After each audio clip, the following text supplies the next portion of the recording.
lagi di kanal saya, Andre Vincent Wenas. Baru-baru ini sedang cukup ramai perbincangan mengenai pajak yang akan dikenakan kepada sembako. Sembako itu dulu istilahnya adalah 9 bahan pokok, yaitu bahan-bahan pokok yang perlu untuk masyarakat. Nah, ini ada wacana yang ditiupkan oleh pemerintah tentang inisiatifnya untuk memajaki sembako. Nah, ini ada beberapa pemikiran yang perlu kita sikapi.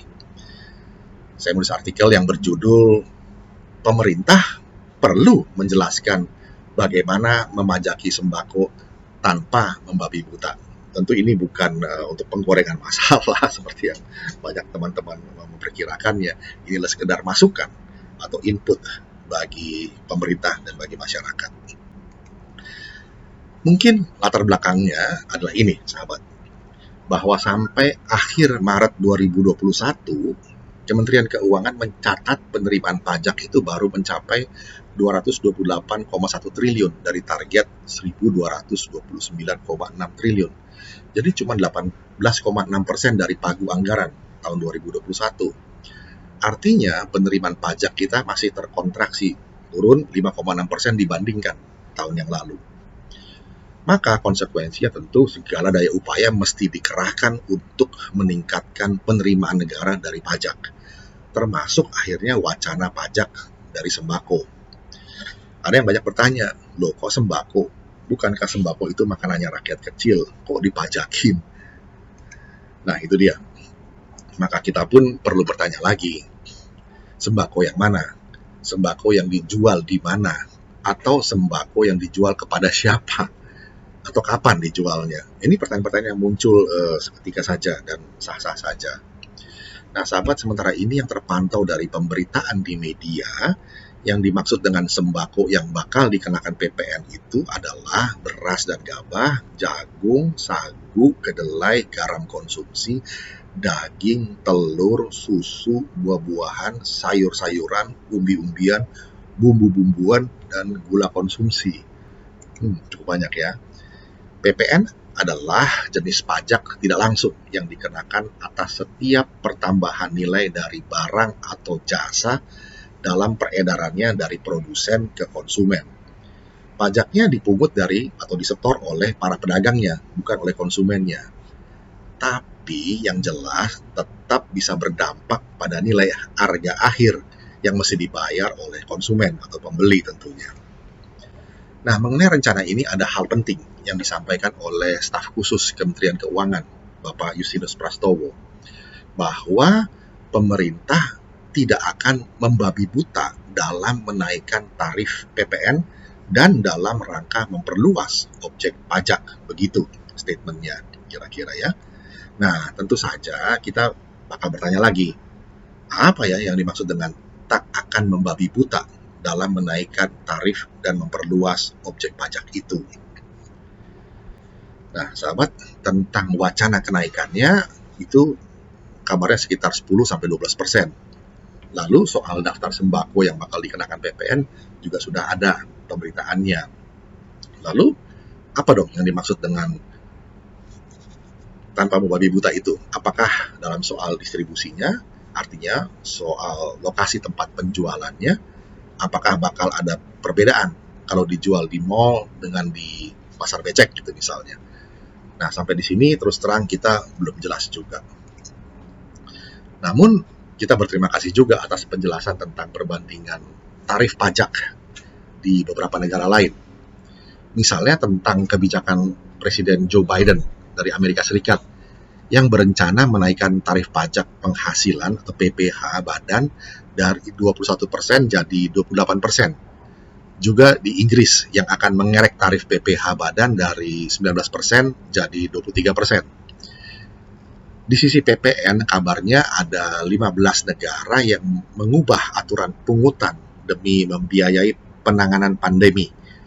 Rata-rata tarif PPN di 127 negara adalah 15,4%. Bahkan ada 24 negara yang menerapkan tarif PPN di atas 20%.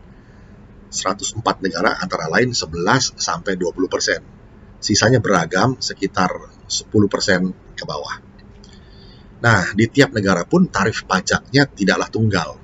Contohnya, Austria sebesar 13% sampai 20%, di Italia 10% sampai 22%, di Latvia 15% sampai 21%, Prancis 10% sampai 20%, dan Kolombia 5% sampai 19%. Multitarif lah semuanya.